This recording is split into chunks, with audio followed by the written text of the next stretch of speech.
Best varicose wines చికిత్సనే పొందండి. నొప్పి లేని చికిత్స కోసం సంప్రదించండి ఎబిస్ హాస్పిటల్. నమస్కారం అండి ప్రేక్షకులందరికీ ఉగాది శుభాకాంక్షలు. ఈ పరాభవనామ సంవత్సరంలో ద్వాదశ రాశుల వారి జాతక ఫలితాలు ఏ విధంగా ఉంటాయో తెలుసుకుందాం. వివరించేందుకు ప్రస్తుతం మనతో పాటు ఉన్నారు భారతీయ శంకర పీఠం వ్యవస్థాపకులు, ప్రముఖ ఆధ్యాత్మికవేత్త, జ్యోతిష్యులు బ్రహ్మశ్రీ అన్నవరపు తిరుపతిమూర్తి అవధాని గురువు గారు. వారితో మాట్లాడి రాశి ఫలాలు తెలుసుకుందాం. గురుగారు నమస్కారం అండి. ఓం శ్రీ మహాగణాధిపతయే నమః. గురుగారు, కర్కాటక రాశి వారి జాతక ఫలితాలు ఈ పరాభవనామ సంవత్సరంలో ఏ విధంగా ఉన్నాయో తెలియజేస్తారా?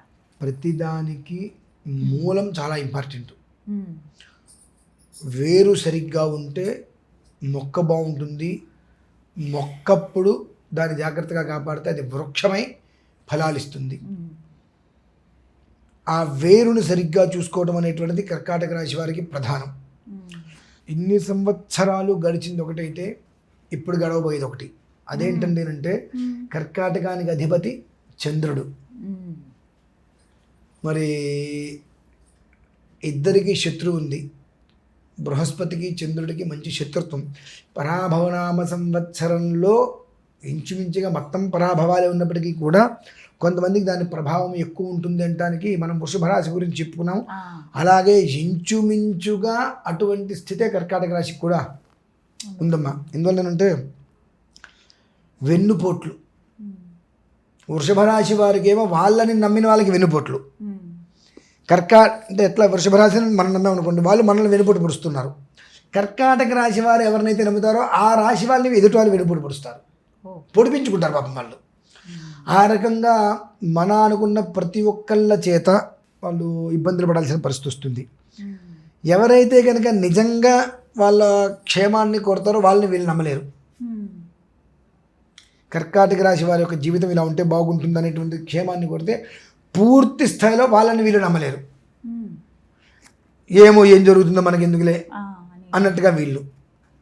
ఎవరినైతే అవసరం లేదో వాళ్ళని నమ్మటం వలన అభూత కల్పన, ఏమీ లేని చోట అరిచేతులు వైకుంఠం చూపిస్తారంటారు. అలా ఏమీ లేని చోట ఎన్నో చూపించేసేసి వాళ్ళని మెస్మరైజ్ చేస్తారు. పాపం ఎందుకంటే కర్కాటక రాశి వారు చాలా అమాయకులండి. కర్కాటక రాశిలో జన్మించిన వాళ్ళు అంతటి తెలివిగల వాళ్ళు ఎవ్వరూ లేరనుకుంటారు, కానీ అంతటి అమాయకులు పాపం ఎవరు ఉండరు. దానికి తోడు గురు ప్రభావం వచ్చే వాళ్ళకు ఉన్నదే ఇంత, అందులో ఎంత ఉందో తెలీదు. అది కూడా మళ్ళీ సైలెంట్ అయిపోతుందండి పాపం. ఆ స్థితి పాపం కర్కాటక రాశి వాళ్ళకి అయితే ఇబ్బందికరంగానే ఉంది. ప్రతి క్షణము అత్యంత జాగ్రత్తగా వాళ్ళు చూసుకోవడం అనేటువంటిది చాలా మంచిది. కాకపోతే కర్కాటకానికి శుక్రుడి యొక్క అండ ఉన్నది కనుక కాబట్టి ఒక మోస్తరి వాళ్ళ జీవితంలో చిగురు కూడా వస్తుంది. మళ్ళీ మోడు అంటారు చూసారండి, ఆ మోడుకి చిగురు రావడం అంటే తేలికైన విషయం కాదు కదా. గొప్ప విషయమే చాలా. ఆ మోడు అయిపోయింది అనేటువంటి దానికి చిగురు కూడా వస్తుంది మళ్ళీ భగవంతుడి వల్ల. ఆ వచ్చేటువంటి క్రమం వరకు వాళ్ళు జాగ్రత్తగా ఉండగలగాలి. ఇప్పుడున్న పరిస్థితుల్లో కర్కాటక రాశి వారిని ఎవరైనా కాపాడగలిగే వాళ్ళు ఉన్నారా అని అంటే కేవలం సుబ్రహ్మణ్యేశ్వరుడు. ఆయనని ఎంత ఆరాధన చేస్తే, ఆరాధన చేయటం అంటే మళ్ళీ ఆయన మంత్రానుష్ఠానాలు కాదండి, మంత్రానుష్ఠానాలు కాదు. ఆయనకి కొన్ని ప్రత్యేక పర్వదినాలలో ఆయనకి చేసేటువంటి ఆరాధనలు కొన్ని హోమాలు ఉంటాయి. దాని ఎంతగా నువ్వు చేయగలుగుతావో, లేదు ప్రతి ఆదివారం ప్రతి మంగళవారం ఒక అరగంట నేను సుబ్రహ్మణ్య హోమం చేసుకుంటానంటే కర్కాటక రాశి వారు నిజంగా నిలబడిపోతారమ్మా. అంటే అంత కర్మ ప్రారంభం అనేటువంటిది అంత ఇబ్బందికర వాతావరణంలో ఉన్నప్పటికీ కూడా కేవలం వాళ్ళకు ఉన్నటువంటి ప్రతి ఒక్క దాని నుంచి గెట్ అవుట్, నేను ఇక్కడ నిలబడ్డా, నువ్వెవరు రావడానికి, నీకు చేతనైతే నన్ను తప్పించి నన్ను దాటి నువ్వు అప్పుడు చూసుకుందాం, ఈ పిల్లవాడు నా రక్షణలో ఉన్నాడు, నేను కాపాడుతున్నా, నన్ను దాటి నువ్వురా అనే రీతిలో సుబ్రహ్మణ్యేశ్వర నిలబడతాడమ్మా. ప్రతి ఆదివారము లేదా ప్రతి మంగళవారము ఆ సుబ్రహ్మణ్యేశ్వర స్వామికి ఒక అభిషేకం కానీ లేదా కొన్ని మూలమంత్రాలు ఉంటాయి, ఒక అరగంట హోమం చేయించుకోవటమో, సంవత్సర దీక్ష ప్రతి ఆదివారం. పని ఏముండదు కదా, ప్రతి ఆదివారము ఎవరైనా తెలిసిన వాళ్ళు ఉన్నారు, అయ్యా ప్రతి ఆదివారం నా పేరు మీద సుబ్రహ్మణ్య హోమం చేయండి, అంతే. ప్రతి మంగళవారం నేను అభిషేకం చేసుకుంటాను ఇంట్లో. ఈ 2 వ్యవహారం చేసుకోగలిగితే ఇక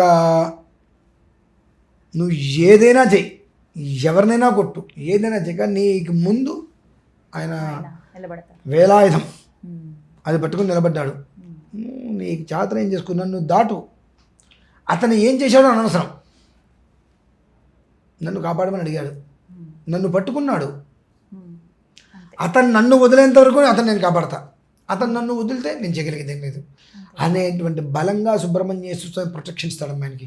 కాబట్టి కర్కాటక రాశిలో జన్మించిన వారందరూ కూడా నేను అంటే అమాయకులే పాపం.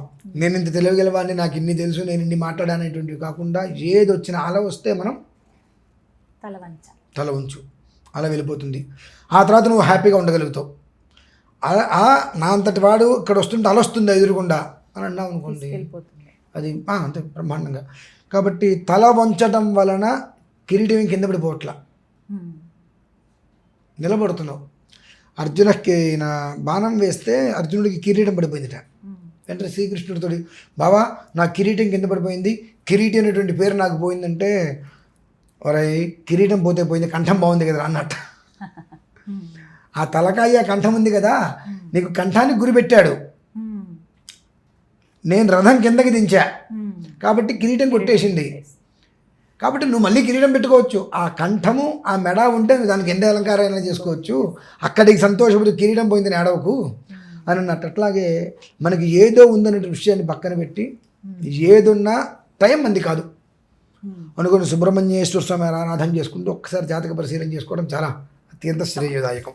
ఈ రాశి వారు ఏమాత్రం అవకాశం ఉన్నా పరాభవనామ సంవత్సరముచే పరాభవం లేకుండా ప్రశాంతంగా ఉండడానికి 8 రోజుల ముందే తిరుమల మహాక్షేత్రంలో అష్టలక్ష్మి మహాయాగం అనేటువంటిది చేసే సంకల్పం జరిగింది. దేవేంద్రుడు స్వర్గానికి అధిపతి, ఆయనది జ్యేష్ఠ నక్షత్రం, ఆ రోజు ఆ నక్షత్రం ఉంది. అలాగే బుధవారం, బుధ అనుగ్రహం. ఇట్నుంచి చూసుకుంటూ వస్తే బృహస్పతి ఆ సమయానికి రాజుగా వస్తున్నారు. అప్పుడు వీళ్ళందరికీ కూడా అధిష్టానం ఉపేంద్రుడు అనగా శ్రీ మహావిష్ణువు. ఆ శ్రీ మహావిష్ణువు ఎప్పుడు సంతోషపడతాడు అంటే అమ్మవారిని మనం ఆరాధిస్తే ఆయన బాగా సంతోషపడతాడు.